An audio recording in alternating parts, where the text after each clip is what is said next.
This episode is brought to you by Progressive Insurance. Do you ever think about switching your insurance companies to see if you could save some cash? Progressive makes it easy. Just drop in some details about yourself and see if you're eligible to save money when you bundle your home and auto policies. The process only takes minutes, and it could mean hundreds more in your pocket. Visit Progressive.com after this episode to see if you could save. Progressive Casualty Insurance Company and Affiliates. Potential savings will vary. Not available in all states. In a world where January is supposed to be boring, one staple of the holidays refuses to end. The great deals at Verizon. The joy just keeps on coming. Right now, you can save on 4 new phones and 4 lines. Critics agree it's the deal that keeps on giving. Come into Verizon and save on 4 new phones and 4 lines on unlimited welcome. Additional terms apply. See Verizon.com for details. Celebrate your special someone at Whole Foods Market with the ingredient standards they deserve. Get baked treats with no bleached or bromated flour and no FD&C synthetic dyes like red number 3. Find yellow sale signs and make the night sizzle with savings on caviar, New York strip steak, and more. Don't forget to find the perfect bouquet and those romantic chocolate-dipped strawberries. Taste the love all month at Whole Foods Market.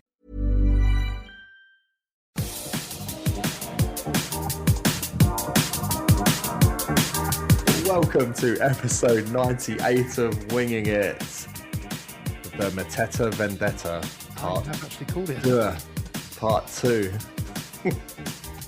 Listen, we're going to get into it, but a little bit later. I'm going to start right now.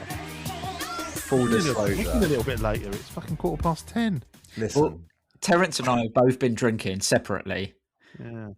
And Albert is currently on. Well, he's having a pint of Guinness. 0. Yeah. Have you been drinking? No, Albert. Listen, look, Today? No, not. Fuck. I'm not doing dry January, but I haven't drunk this January. full disclosure, I am pissed. I've already had several pints. Shout out to Steve. Happy birthday.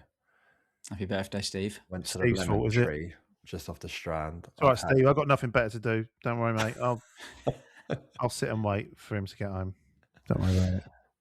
We spent half the night just telling Doc Brown how much he looked like Liam Rossini, to be honest. So, although you've said you don't see it, Albert. Not really, but each to their own. You could have texted him. You could have texted him that. You could have left early, done, and then you could have texted him saying how much he looks like it. But it's fine. We're good. Listen, it's only 4 pints of Guinness, 1 can of neck oil, 8 wings and chips at Morley's, and now Julian Peroni. You know, normally we say, it'll be Wednesday by the time you listen to this. At this rate, it'll be fucking Wednesday whilst we're still recording. Still recording. Yeah. Same day drop. Okay, listen. This is going to be a classic, okay? It's going to be a classic. Everyone's here for it. I'm at the stage. What's going on here? What are you showing us? My phone has told me that my bedtime is coming up. That's how late. That's how late we're recording. I thought it was. I've got a health notification on my phone saying your bedtime is soon.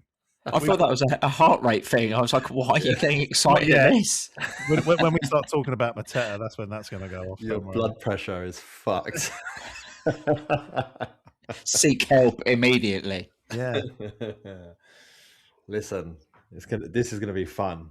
Right, where do we start? Well, first up, we're going to start off with, in completely upkeeping with my state of mind right now, I'm doing a bike from Arsenal to Selhurst for the last game of the season for Palace for Life.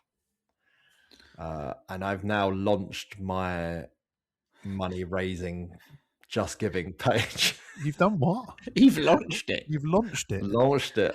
Oh. We're in trouble after 3 minutes, guys. Trouble. Wait. There he is on the booze. Listen. Did you say Arsenal to Selhurst? It is, yeah, but so normally this is either done to the South Coast or the Midlands for an away game, but it just didn't align this season. So it's from Arsenal to Selhurst with a 120-mile round trip or something like that. Oh, fine. Okay. It doesn't sound that difficult.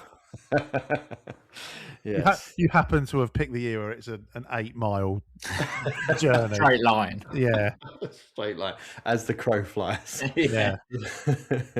Gonna be on one of those fucking hand pressed rail things down the Hammersmith and City line. Not the Hammersmith City line, what are you talking about? What's it called? The Windrush. Yeah. The same thing. Anyway, you've launched your website. You were telling us about that. No, the Just Giving page. Right. It's been launched. Soft launch. And I will put links up on the socials. So please sponsor me. So I don't do it for nothing. It's for a great cause, as you all know. And I genuinely fear that I might die.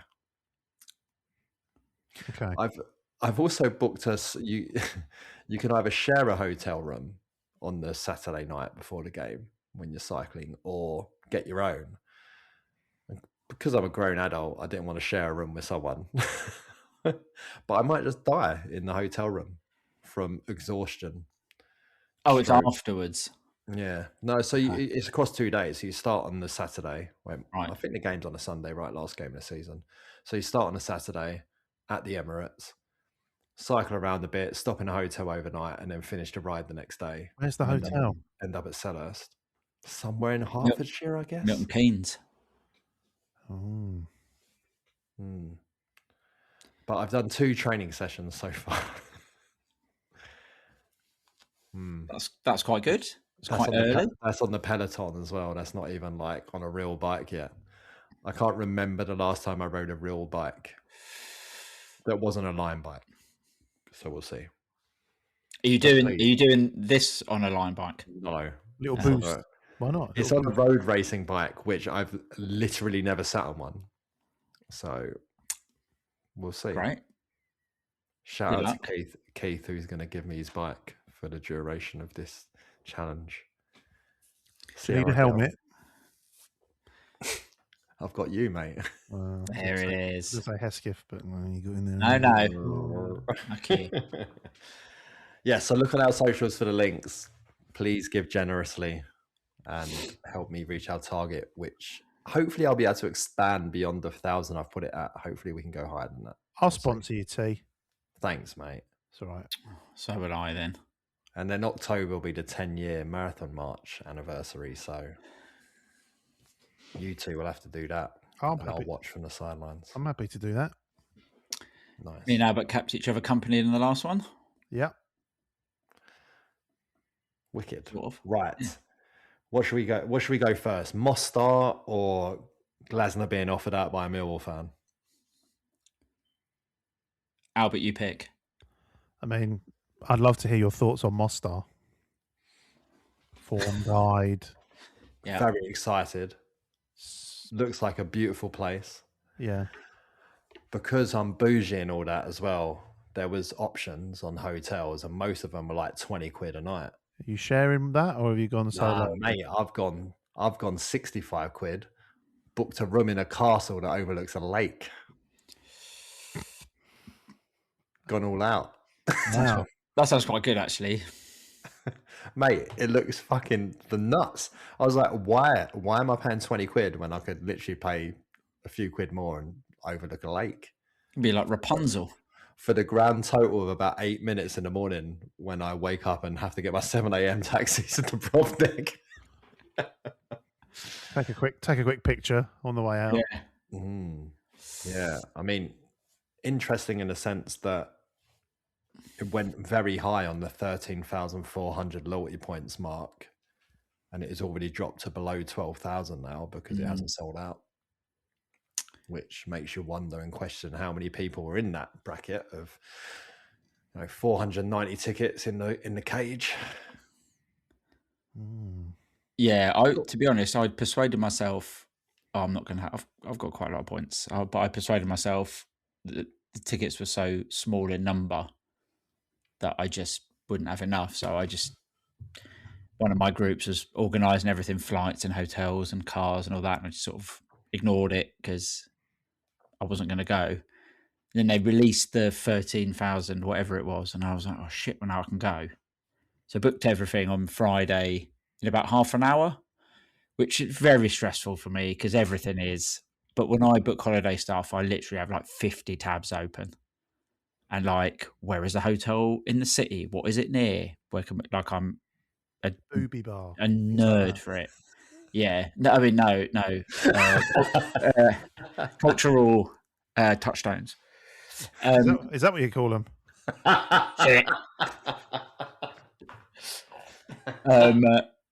So that's all booked now. So that's quite fun. Mm. I'm not in a castle. Well, I don't know if I'm in a castle because I don't know where the others have booked their hotel. They didn't say it was a castle though, so probably not. And so you're in and out of Split, right? Yeah, flying to Split on the day before and then drive to Mostar first thing on Thursday and then drive back to Split on Friday morning and fly via Frankfurt home. 1-0 Mostar. Yeah. Well, I said 2-0, so you're being quite positive.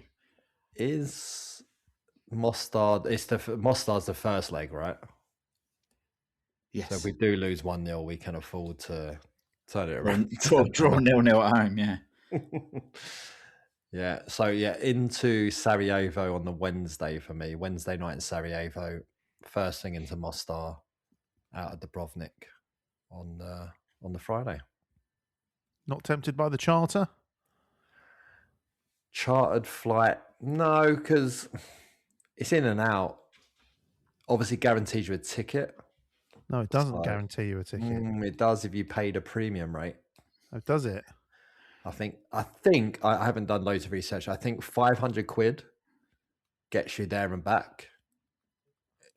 Doesn't include your match ticket. £700 gets you there and back. A seat towards the front of the plane, and you get hospitality in the home end. Right. But that's 200 quid for hospitality on what is a £13 match ticket if you're in the cage. Yeah. So. I mean, when you say a seat towards the front of the plane, I hope it's not like the cockpit. Oh yeah, not paying 800 quid to be told I'm flying the fucking thing. No, you get to hear firsthand Terry Byfield saying, "And remember, don't press that." And remember, every match day we're watching you. I mean, that was actually Albert. That wasn't me clicking the button. Not since we got that cease and desist from Terry Byfield saying, "Please stop playing that." / ringing me. Yeah, stop asking me to come onto the podcast. Do you know what? Nobody knows who it is. We're not telling anybody who it is, but we've got a guest for episode 100. It's in the books. All I'm saying is bounce back ability. That's all we're saying. That's all we're saying. One day we might get Ian Dowie. I'm not saying anything else. Yeah, we tried for Ian Dowie, but they offered Bob, so wasn't quite the same. Bob back ability, bounce Bob ability. We've got a guest. We're very excited. Very, very excited. I think it's going to be a good one. So, yes, episode 100 will be happening. We won't skip it and pretend no one noticed. I'm not saying anything. All I'll say is be careful what you wish for. I'm not saying anything else. Listen, let's just leave it there. Do you know, like, this week has been a complicated week for me because I found myself agreeing with a lot of what Simon Jordan says. But today was a big saviour because I heard him suggesting that Forest are a bigger club than Palace. So it's not a sideward step for Mateta should he go there. So is it in the last 25, 30 years, is it a sideways step, or are we a much bigger club? I think so. Yeah. We've won 2 trophies in Mateta's lifetime. That's the answer. Exactly. 35 million though. But anyway, look, no, we're going to don't keep your powder dry. We're going to get to Mateta. We're going to have a big old ding dong about Mateta later. Don't worry. So now we're going to have to talk about Glasner being offered out by a Millwall fan. Talking of ding dongs. Now, I don't know if this is a Millwall fan or not. Don't know. There's been some suggestions that it's a Palace fan as well. And if you haven't seen the video, what I like to call the Daniel Day-Lewis conundrum. Oliver Glasner's walking down the street on the phone and someone's trying to approach him. Because I've been out prior to the pod, I haven't got the clips. I'm going to play it through my phone down the speaker. Let's see if it comes out. No, I have to call. Come on, Oliver. Come on. Oliver Glasner. What you do? Hey, don't do that to me, mate. Yes, mate. When I say don't film me, don't film me. No, fuck you, because I'll knock you out, you prick. Albert, why are you nodding? Well, go on, Terence. I have some thoughts, but firstly, if he is a Millwall fan, is he Irish? It's like he's Irish at the beginning of the video. Yeah, exactly. It's very confusing. And then he sort of code switches into a bit of a gazer at the end. Yeah, but to be fair, if you were to hear me speak at work versus if I was angry and I was going to offer you out, that is probably kind of similar to what would happen. What, you'd sound Irish? Not Irish, but I would go from sounding reasonably well spoken to like, listen here, you cunt. Yeah. You know what I mean? So, yeah. Don't know, but I think Oliver Glasner is like, I told you don't film me. So don't film him.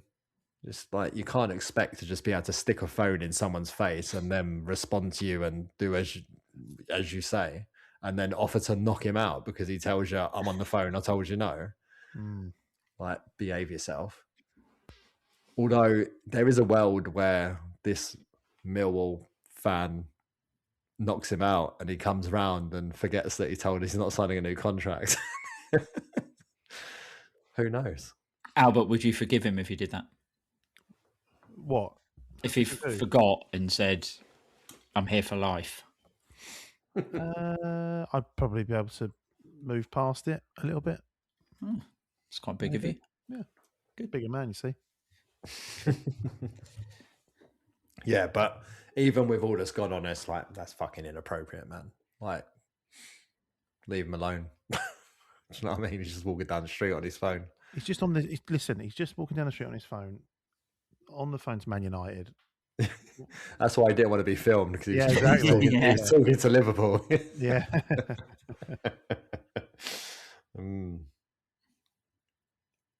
Okay, so now we're going to do some transfer news.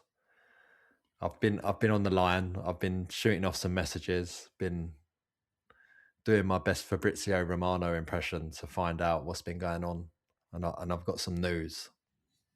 And now we're going to review the Chelsea game. That was the transfer roundup. So, ding. Talking of Fabrizio Romano, can he play right wing back? He has gone on saying we're interested in Cresswell this evening. I don't think that's true. As in Aaron Cresswell? No. Cresswell, who plays for Toulouse. What? Can't we sign someone who wants to? Je m'appelle Toulouse. Yeah. Je m'appelle Toulouse. Je beat Toulouse. Categorically not true. We've had a look. Don't fancy him. So don't believe it. So I was like, if this is true, who's Romano been getting up? Because he's got a couple right in a row after many misdemeanors in the past. Basically saying, here we go on Lampard as manager, for example. So, but no, so Cresswell's not true, so don't read too much into that. We are after a centre-back. We may very well be heading back to fish in the pond of Chelsea Harbour to find one of those. Don't know which one, though, because they got quite a lot. Yeah. So, it could be... Who was the one who played alongside Chalobah? Was it Badashile? Is that what his name? Yeah. Because we were into that. A Changpong guy. Ash and Tom. Disassi as well. Yeah. Take your pick. One of those. Don't know. So that will be probably at the end of the window. Standard. Because, there's obviously Chelsea are going to want to sell if they can sell. If they can't sell, they'll accept a loan fee kind of thing. So wouldn't expect that to happen towards the end of the window. Obviously, Charlie Riyad being linked with a move to Sheffield United on loan. Just when he was... Score for the under-21s today. What's that today? It was yesterday. Yesterday, I was going to say, if that was today, today's been a fucking long day. Yeah, so he scored. But obviously he needs minutes. He's been out for a long time. Looks good against Chelsea when he came on. I thought he's like, see where that goes. But yeah, Sheffield United hoping to get a load of minutes under his belt. It's turned out well for Esse getting loads of minutes under his belt. Another goal for him last night. Yeah. At Coventry. So, yeah, you say that. I mean, awkward. Glasner won't be here at the end of the season, will he? So there'll probably be room for Esse to come back and prove himself to a new manager. I'll be gone sooner if he keeps fucking with the Millwall.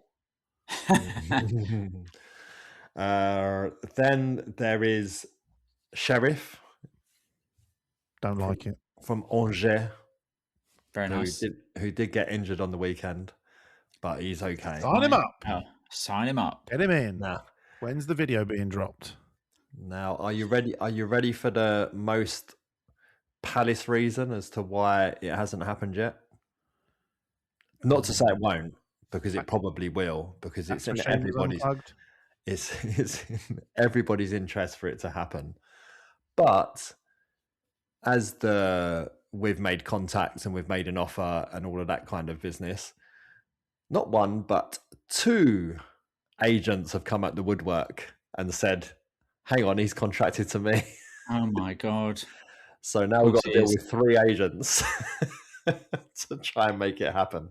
Are they all relations of his? Yeah. All their surnames are Zaha. It's not another two check the cores, is it? Situation. So, I mean, I saw Wrexham's, the guy from the documentary who they brought in early doors to kind of be their spokesperson who knew about football. I saw him talking about it and he was saying, yeah, we'd love it to happen, but like that kind of things happen, but 19 million, no. And also, people using Wrexham's name a lot to try and get better deals for their players because there's this perception that they have all the money in the world to spend. So, I mean, I can't see a player decided to sign for Wrexham yet over Palace, but we'll, see where we are this time next year. I was going to say, let's hope they don't leapfrog us. And it's gone nowhere. It just was basically met with a shut door, but we did ask about possibilities of making something happen with Ademola Lookman. Oh shit, that would be good. But very quickly told no. So, yeah. Where is he now? I can't keep up with him. Atlanta. But he was really out of favour at the beginning. He said over the summer he wanted to leave. Inter were trying to sign him. Looked like he burnt all these bridges with Atlanta, but they let him back into the first team and he's done well since. But yeah. But no going. And of course, Strand Larsen. But this is all, again, still very, very dependent on what happens with Mateta. And, I've seen quite a few Palace fans being like, I don't want Strand Larsen. Get used to it because we very, very much want him. Obsessed is a word that was bounded about of our view of Strand Larsen. So that's where we're at. I know he's only just signed for Tottenham, but is there going to be a loan bid for Gallagher before the end of the window? Listen, Marshall was fucking Ebbs. The amount of minutes he's getting. Notice that I called him Ebbs because I feel like we could get him back. The amount of minutes he's getting in a World Cup year, this is not boding well for him at all.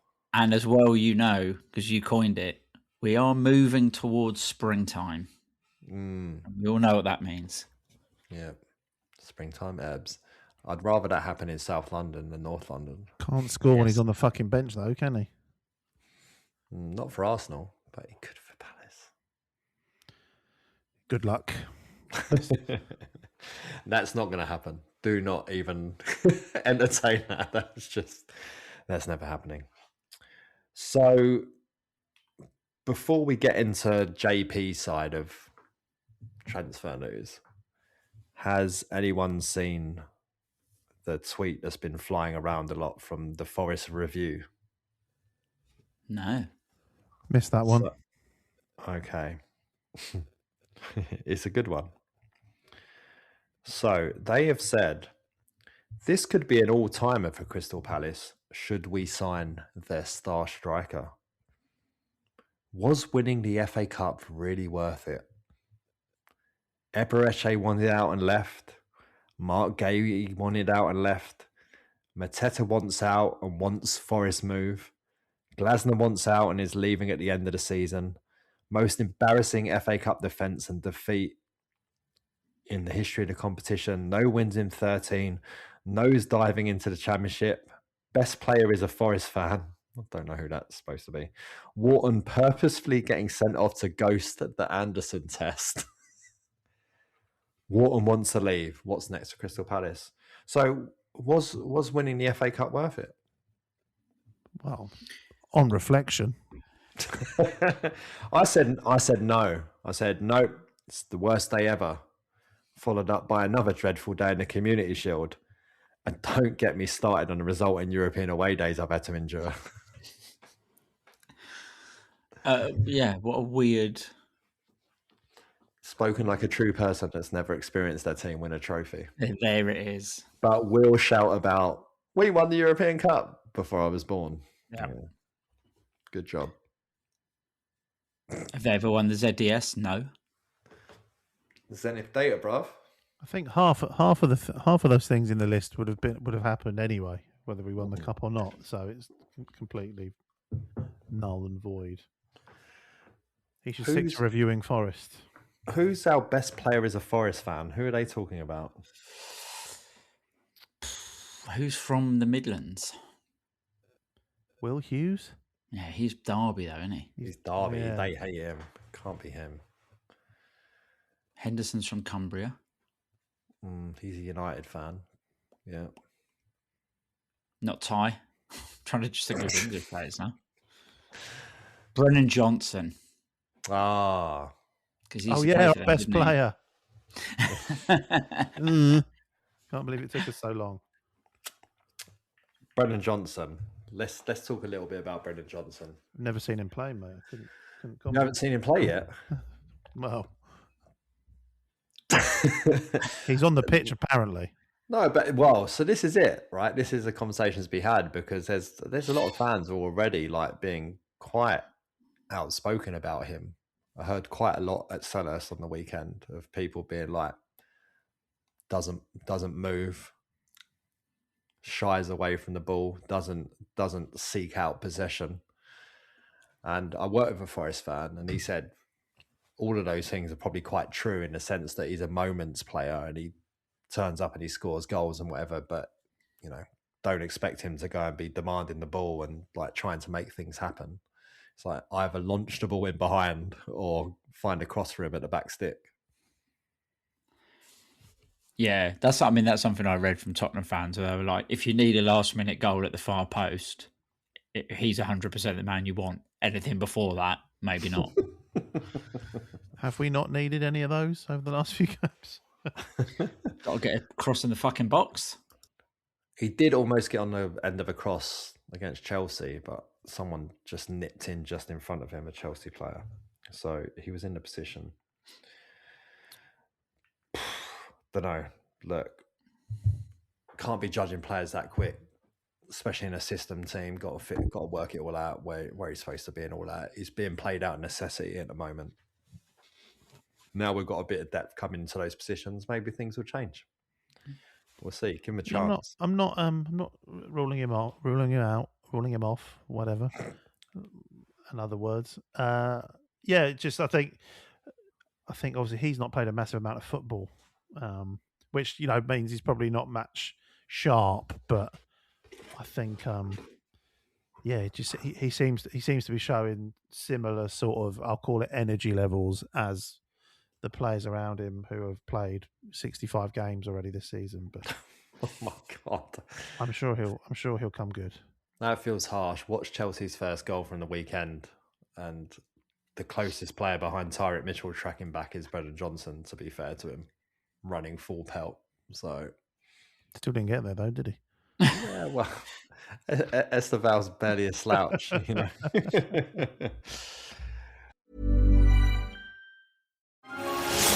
In a world where January is supposed to be boring, one staple of the holidays refuses to end. The great deals at Verizon. The joy just keeps on coming. Right now, you can save on 4 new phones and 4 lines. Critics agree it's the deal that keeps on giving. Come into Verizon and save on 4 new phones and 4 lines on unlimited welcome. Additional terms apply. See Verizon.com for details. This episode is brought to you by Progressive Insurance. Do you ever think about switching insurance companies to see if you could save some cash? Progressive makes it easy to see if you could save when you bundle your home and auto policies. Try it at Progressive.com. Progressive Casualty Insurance Company and Affiliates. Potential savings will vary. Not available in all states. Okay, so going into Chelsea, Groundhog Day, yet again, at 0-0, Jean-Philippe Mateta misses a 1-on-1. And I think most people in the stadium knew where the game was going from that point, where it's like, we've been brilliant. We haven't put our chances away. Chelsea are going to score from most likely a mistake or a breakaway, and it turned out being a mistake. But it's led me into looking at Jean-Philippe Mateta quite a bit in terms of, has he just become shit? Or again, are there are there other possible reasons? And first things first, what I looked at was this whole big chances missed stat, which everyone seems obsessed with these days. It's one of the new fandangled stats that are thrown around with XG and post-shot XG, that kind of stuff. But the big chances missed, he's got 17 this season. He had 19 in the entirety of last season. And just looking at that, I was like, well, fucking hell, that looks awful. But then when you look at how many shots he's taken, he's already had more shots this season than he did in the entirety of last season. By 2. So last season, he had 52 total last season. This season, he had 54. So by those stats, he's actually doing better than he was last season. This is all shots on or off target. All shots. He's had 2 more shots this season already than he did in all of last season, which is, of course, the Eberechi Eze effect, because we don't have Eze anymore, and Eze took a lot of shots, and the game plan was a bit different to get the ball off of Mateta and for Eze to finish chances. So obviously now we've got the stage where Mateta's having more shots, whether that's supposed to be the case or Pino's not having enough, Sarr's not having enough, he's also been away, Brendan Johnson's not having enough, Deveni, whoever, there's been a lot of disruption in that area versus last season where it was basically Mateta, Eze, Sarr for the entire season. So there was consistency applied to it. So now you've got a case where it's Mateta who's taking all the shots, and he's not missing at any more of a rate than he did last season. He's missing at the same rate in terms of big chances. The difference is his conversion rate, and this is where it drops off massively. In the last 2 seasons, last season and the season before, Mateta's conversion rate was up there with the very best strikers in the world. He surpassed Haaland in the last 2 seasons for conversion rate, as in shots you take that end up in the back of the net. Mateta was outperforming the likes of Haaland. But of course, he wasn't having anywhere near as many shots, and he was far more like and the eye test tells you this. He put them in the back of the net. Like every time Mateta shot, it felt like it went in the goal. Mm-hmm. Now there's been not a regression to the mean because it's way more than that because he only puts away 15% of his shots this season versus nearly 30% of them last season. So there's obviously a big drop off. But when you extrapolate all these stats across the duration of the season, he's going to end up with the same amount of goals as he did last year, whatever. So you've kind of got to look to his teammates in the sense that we already know nobody else scores goals. Hence, Chris Richards' goal against Chelsea on the weekend was the first goal since that wasn't Mateta at home since Nketiah against Liverpool in the 97th minute.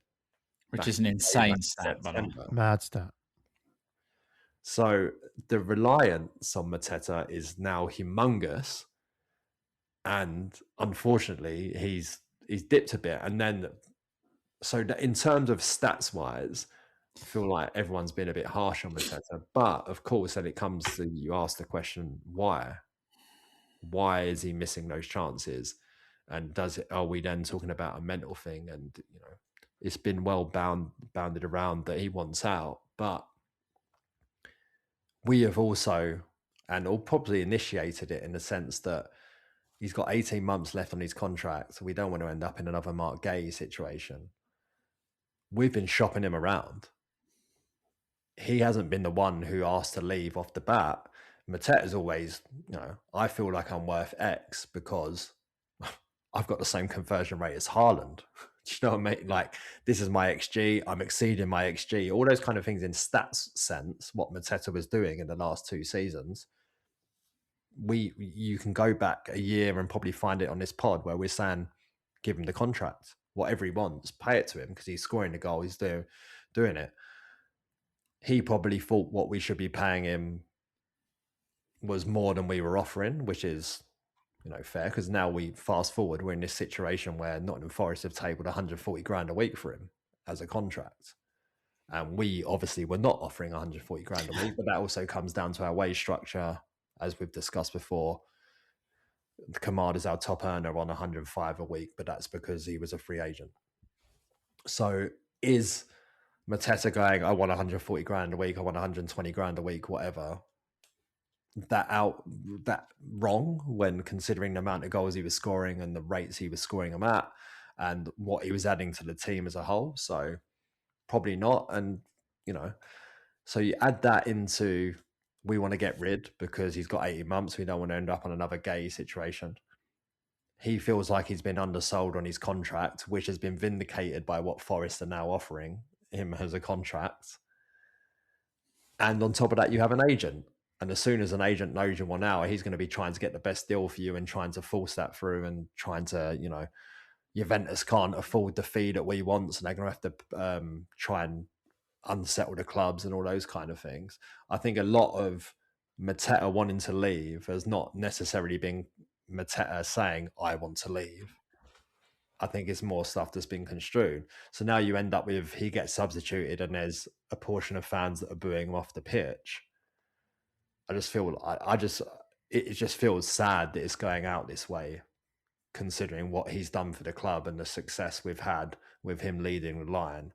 And whether that's been over the years bringing Elise and Eze into play or scoring the goals himself. And, you know, just, I feel like it's wrong. I've solved it. 105 grand a week, 35k goal bonus. You'll get the money when the ball goes the right side of the post. Let's get on with it, please. And it is nuts. It's where it's kind of like my whole defense does fall down because we've all seen it with our own eyes, the number of 1-on-1s he's missed. And all these stats I talk about when you just factor just Premier League, that's not getting into, you know, there's certainly a big chance at Fredrikstad that he missed. Mm-hmm. There's been European ones, whatever. So it's kind of like, well, Millwall at home in the Carabao Cup. You know, so those big chances missed stats get only bigger when you expand into the tournaments. So I don't know. there is definitely something in his mind. And again, you then look to the manager. Is it that whole, well, he's leaving as well? So does that take percentages off your performance? And everyone talks about at the top level, it's only 1 or 2% here and there that can make a humongous difference. So if you've got this contract situation hanging over your head, and then the club are trying to sell you to other clubs, and your agent saying that you want to leave, and then the manager wants to leave, that's enough to take 1 or 2% off, which, as I say, we're repeatedly told it's only the 1 and 2% here that make the humongous difference. So I mean, another thing that comes into it is obviously before this week, maybe the end of last week, most of the rumours of him going were abroad. Juve, I think Milan popped up in a rumour somewhere. Now, obviously the Villa one came in. I think that was probably to maybe put the cat amongst the pigeons. And now obviously we've got the Forest one. Do you think Forest know what they're doing by bidding for him the week before we play him? But how would you feel if he did go to another team in the league? Does that? I think we probably obviously all prefer him to leave the country if he leaves Palace. But would you be bothered if he went to Forest, or is it just like, well, we're getting decent money considering his contract status? Well, I think the Villa link was them trying to get Tammy Abraham over the line. Yeah. I think they were trying to force that situation to happen, which it's worked. Juve can't afford what we want, and we're not going to sell him for less than what we want, which is 40 million. That's what we want. Forest's offer that you see in the press is the offer. It's 35 million and 140 grand a week. So that is the offer. If they up that to 40 million, we will accept it. Whether that's in add-ons or, just straight up fee, whatever, it will be accepted, and he will sign for Nottingham Forest. Which kind of the inner masochist Palace fan, I kind of want it to happen. And I was discussing this with my Forest mate at work, saying it kind of like, it will consolidate a massive rivalry between us in this period of years, which will continue now for a couple more years as well. And a joke tweeted about is like, there is nothing more written in the stars of Mateta signing for Forest tomorrow and him slotting a 1-on-1 past Henderson for the winner. 100%. At the City Ground on the weekend. Booming the corner flag right in front of the away end. It's kind of, there is a percentage of me that wants that to happen. I can't lie.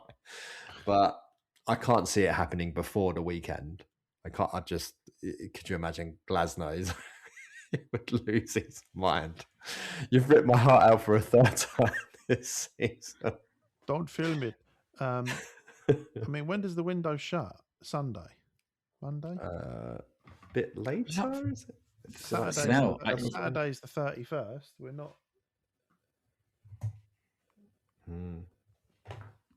But it's a deal that gets done very quickly if they offer the full money or get close to offering the full money, because it's not hard. He's on 55 grand a week at Palace. They're offering him 140. Well, you can't argue with that, can you? And I say, it's all very well, these montages of him missing going around. Only either of you take 10 of those shots that go an inch to either side of the goalkeeper and the back of the net, it all looks very, very different. And if it is just a mental thing and he goes to Forest and he feels loved again and all of that, he'll probably do well there. Under a Sean Dyche team, this is the same Sean Dyche in the FA Cup final that was get up to the big man just before. Hit the big man. Yeah. Before he scored. So, Sean Dyche I imagine he's only going to be at Forest at the end of the season before Mr. Marinakis says thank you very much, goodbye. And they look for someone else. Probably Oliver Glasner. Oliver Glasner, yeah. can't beat them, join them kind of vibe. Yeah. I don't know. I think, all joking aside, if someone wants to pay 40 million for him, I'd find it difficult to not accept. But as always, what are we? We're 27th of January as we speak. If Strand Larsen is something that's just waiting for a matter of a few more million and the Mateta sale triggers it, then it's a gamble, obviously, but at least we're bringing someone else in. But the later it rolls on, the window to replace him with one or two potential quality players obviously diminishes, and it starts to become not so beneficial. Even if you're getting a £40 million wedge in your pocket, that money's only good to us if we can spend it now. Yeah, I mean, it'll be interesting. Nketiah was a done deal effectively, but he got injured. Like he was 100% going, and that would have ended up funding Strand Larsen. And then what would have happened with Mateta would have seen. There is a world where Mateta doesn't leave and Strand Larsen still happens, but that's Wolves having to give a massive compromise of loan with an obligation to buy for a lesser fee than if we were to sell Mateta. But that could still happen on the grounds that gets to the end of the window and Wolves analyse it and go, well, once we get relegated, teams going to be circling and we probably lose even more money on Strand Larsen. So bit of a situation like we were with Gay, like now looking at it going, Newcastle were offering 60 million in the summer and now it's only 40, and come next summer it could be only 20, that kind of situation. So I don't know, we shall see. But there's one thing that is absolutely certain, that we need some bodies in the door before the end of this window. Yeah, agreed. I think there's like a bigger talk in the summer, because increasingly, every time we have one of these pods and talk about transfers, it feels like the summer's just going to be like a reset of the club. We've had the cycle of the players we bought in for cheaper, like Elise and Eze and Gay and Anderson. They've gone. Now the manager's going, the manager who got them all together and playing and won us stuff. And, we talked with Carl about getting a new manager, getting a new sporting director. What formation is he going to play, or what system, and what type of players do we need, etc. So I think it's going to be interesting to see what we do in this window, whether that's just short term, like a lone centre back or whatever, or whether we are going to bring more bodies in that are more permanent, and what that means for the new manager whenever they come in the summer window. So it's going to be interesting to see what we do. Well, it's also, but the added complication comes if we say we win the Conference League and we're in the Europa League next season. Is our philosophy of signing young Championship players or young talent from around Europe still the right philosophy when we need to go and compete in another European competition? So should we be signing these players, or should we be looking for more established players who can compete in these tournaments? So you've got to be a bit more agile in that sense of, if we're in Leipzig and we're lifting that trophy, what are you going to do? You're going to go and sign a player no one's heard of in the Championship and expect him to do the business in the Europa League? Probably not the right way to approach it. No, and that's exactly why that's what we'll do. But I don't know, it might be the right thing to do. It might still be the right thing to do. Throw them in at the deep end. We believe they're talented enough. We believe in our scouting system and all of that. But, you look at Romain Esse, you look at JD Convo, and those are players that maybe if we weren't in the depth of competition we're in and, competing at the quarterfinals, semi-finals of the cups and all those kind of things, they would have been able to bed in a lot easier, been given a lot more grace and all that kind of thing. But now we're in this situation where Esse, just probably not a Glasner player, but like Convo, who's a 19-year-old centre-back, notoriously the most difficult position to come in. Not everyone's a Mark Gay. You can't just expect him to come in and be Mark Gay at 19 because that's just not how life works. And, you know, now all of a sudden people are like, Convo's a walking disaster, get rid of him because he's misplaced 2 back passes in his time. He's a good passer.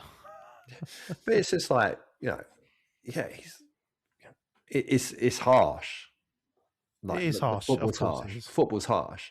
Yeah. And you will get that. People give opinions of you, and you know, he did it against Larnaca, and now he's done it against Chelsea. But it's like those 2 things make everyone go, forget about all the times there's been highlights reels of him. We're all like, fucking hell, what a player for 19. But as soon as he makes one mistake, everyone forgets all that and says that, put him on the scrap heap. It's like utterly ridiculous. Like, you know, as Mark Gay's debut was in a 3-0 loss at Chelsea. We're getting spanked by everyone for periods of time with Mark Gay in the team as a 20-year-old. Do you know what I mean? Like, maybe he weren't making mistakes outright, but we were shit. We're a far better team now. And again, I cannot believe I'm seeing tweets of people saying, get rid of Convo, walking disaster. No, I've seen enough promise in his, you know, wider performances to see that there's a player there, and he just needs to settle in and grow. He's 19. Fuck's sake, it's ridiculous. And even with Chadi Riyad, there's a player there very clearly, and that's why I think a lone centre back makes sense this window, because I don't think we need to go and sign one, because we've got 2 young promising people. And as long as Chadi Riyad comes through whatever loan deal he goes out on, and he can get good minutes under his belt and show he's recovered, good player. You know, you've got to trust our scouting. This is what we've been doing over the last decade, 5 years, to show we can sign these players and we can turn them into good players. And yeah, I agree. I think as well, like you said, you know, it's a position where if you make a mistake, it could be critical as centre back. But then, you know, there's people who want, and I'm not criticising him either, people who are saying, oh, we should never let Esse go. I saw him against Millwall in the Cup, and I saw him against Cups, and he was shit in his whole performance wasn't good. It doesn't mean he's a shit player by any means. And now he's gone to Coventry, he's got a couple of goals, then, he's the saviour to come back and whatever.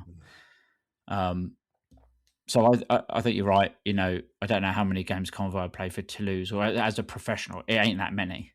And yeah, he's made the odd mistake, but he's also, like you said, he's had some really, really good performances, even in the games where he's made those mistakes. So it's far too early to be writing him off. He's still a fucking teenager. It's, you know. I'll tell you what, though, there's an argument to be had, which is another day, not for now, of should we also, in that sense, like, be taking a punt on Jebede, for example, and saying, you know, we've got a 19-year-old of our own who's got all similar attributes and whatever. And because we've seen him every single week in the last 4 years, we've decided to go out and sign a £20 million player who then turns up and, you know, maybe he's got some of the same shortcomings that Jebede's got that we can coach out of you and all that kind of stuff. Don't know. Anyway, Mateta misses a 1-on-1. Mateta misses a 1-on-1, and we all knew what was going to happen. And, you know, like, the Convo mistake happens, and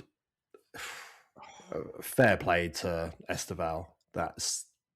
He's still got a lot to do there, and he's got Mitchell harassing him from behind. And Mitchell would catch most players there, to be honest. And I think the only player in our team who has the remotest chance of keeping up with him is Maxence Lacroix. Might have been able to prevent it from happening, but he does incredibly well. I will say, I don't know when cameramen walking onto the pitch to film goal celebrations become a thing. Yeah, that pissed me off. Get the fuck off the pitch. What are you doing? But that happens.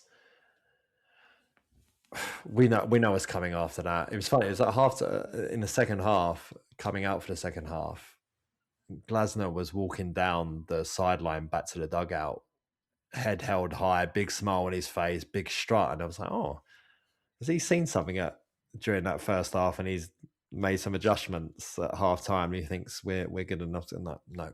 No. Wasn't a Millwall fan following him down the touchline with a mobile phone, was there? But I mean, the whole second goal pissed me off. I mean, the ball gets thrown up to Mateta, and he does so well initially to back Chalobah all the way like to within 30 yards of his own goal. Gets his back up against him, ball at his feet, looks like he's going to be able to turn him, and Chalobah just takes it off him like it's nothing. And 2 passes later, the ball's in the back of the net at the other end.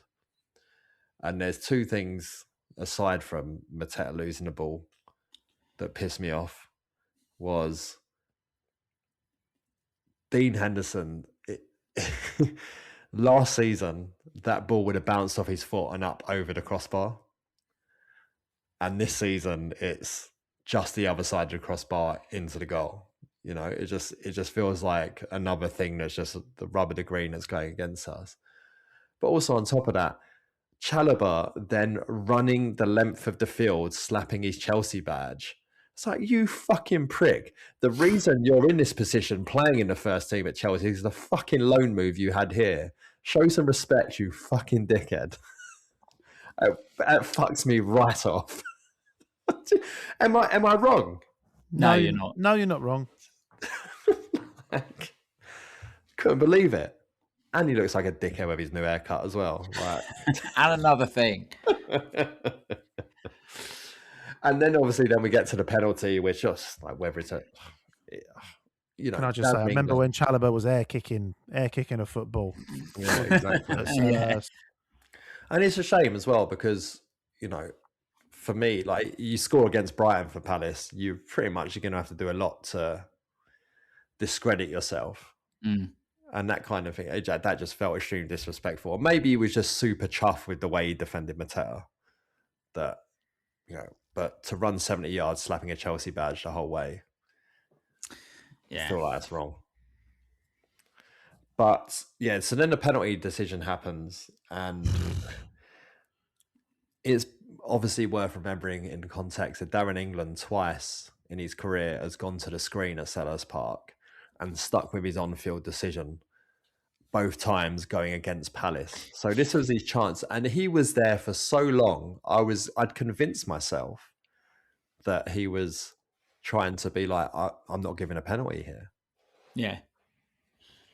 Turns out he just wanted to rage bait the entirety of Selhurst Park by coming out and saying, now, if you're deciding to give a penalty, should the first words out of your mouth be, after review, it's an accidental handball? Or should it be, after review, it's a penalty to Chelsea? Yeah, when he said it's an accidental handball, everyone around me cheered because they were like, cool, that's good, it's not a penalty then. And then he was like, it's an accidental handball, so it's a penalty and only a yellow card. Everyone was like, what? Well, everyone was equal. I mean, I watched it obviously at home, and I messaged you lot saying, if they give this, you should walk out the fucking stadium because there is no way that can be given as a penalty.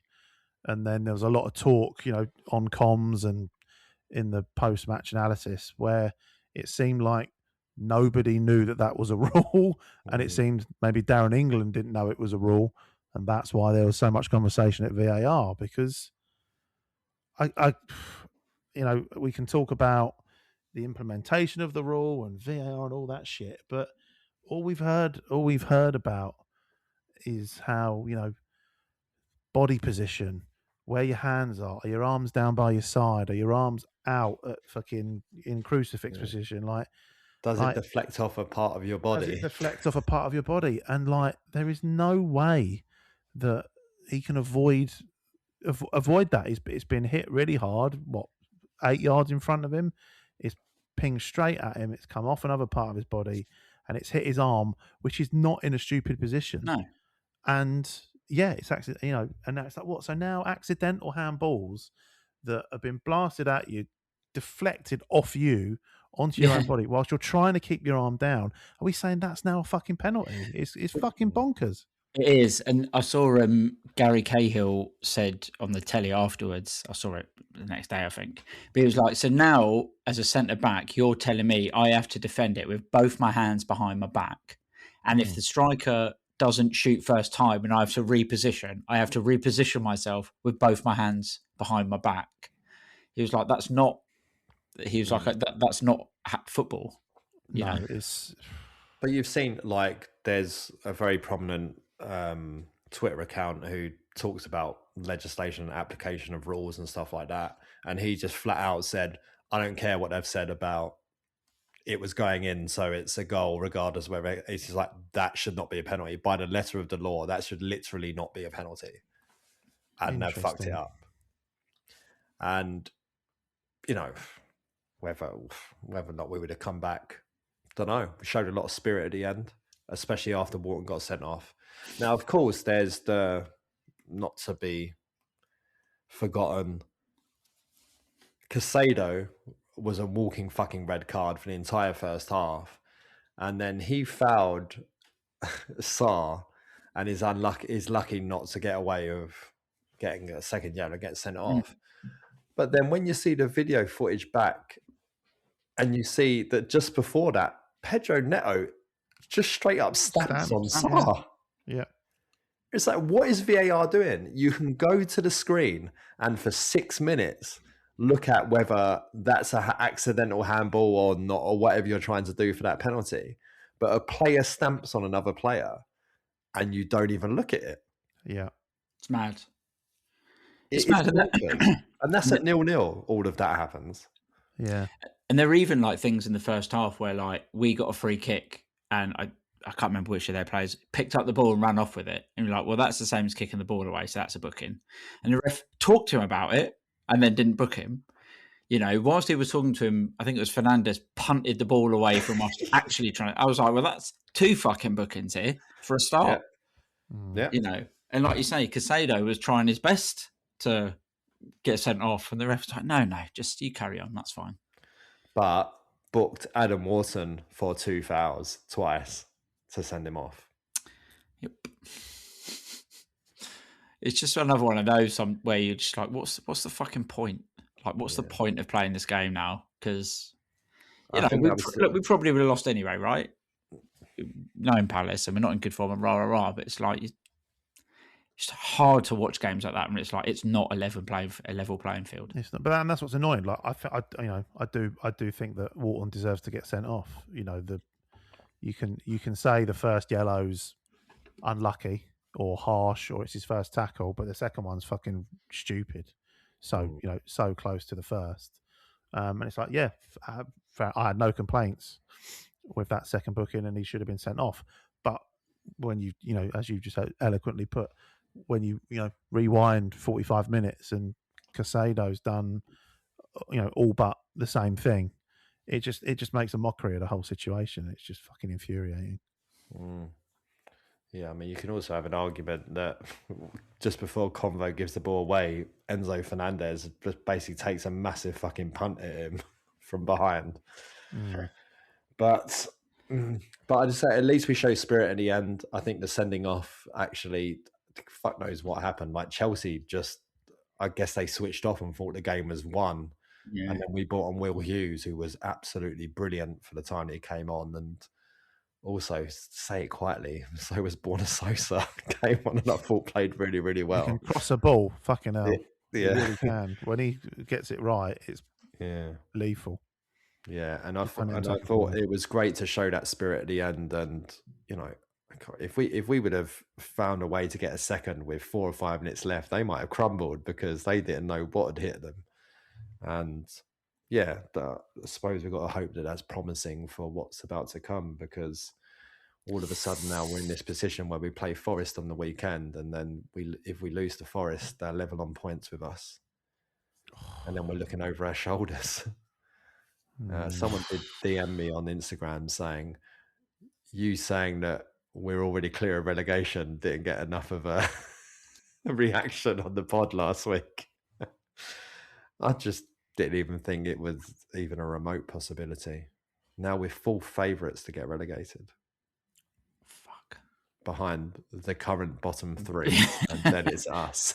What? 6-1 with the bookies. Yeah, I think that's because that's a lot of Palace fans going, well, 6-1, I'll take that. Pay for my season ticket in the Championship.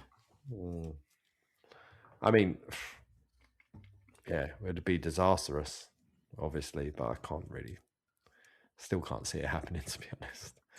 And I say that on the grounds that for the first 25 minutes for 30 minutes against Chelsea, whatever it was, Munoz, Sarr, Convo and Wharton boxing people in the right-hand corner over and over again. Chelsea couldn't get out.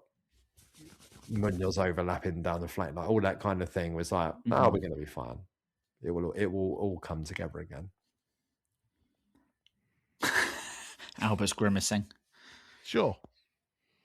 I mean, Sarr and Munoz were two of the brighter sparks on the pitch. So, had it not been against Chelsea, had it been against a lesser team, it might have been a different story. So, have to cling on to the positives. Yes. And it will all start this weekend at the City Ground, where we will fucking kick on. I hope so. Or kick off if we lose. Something like that. Anyway, that's it. That's your lot. Love your Hesketh, Albert. Listen, we're going to be fine. We'll be fine. We'll be fine. Will we? Keep telling yourself that. Next week, it's only Brighton the week after Forest as well. Shit. Great. Yeah, so that'll be episode 99. And after that, you'll get our episode 100 special. Get excited. DM me your guesses. Who you think it might be? Bob Backability. Anyway, thank you all for listening. And until next time, up the Palace.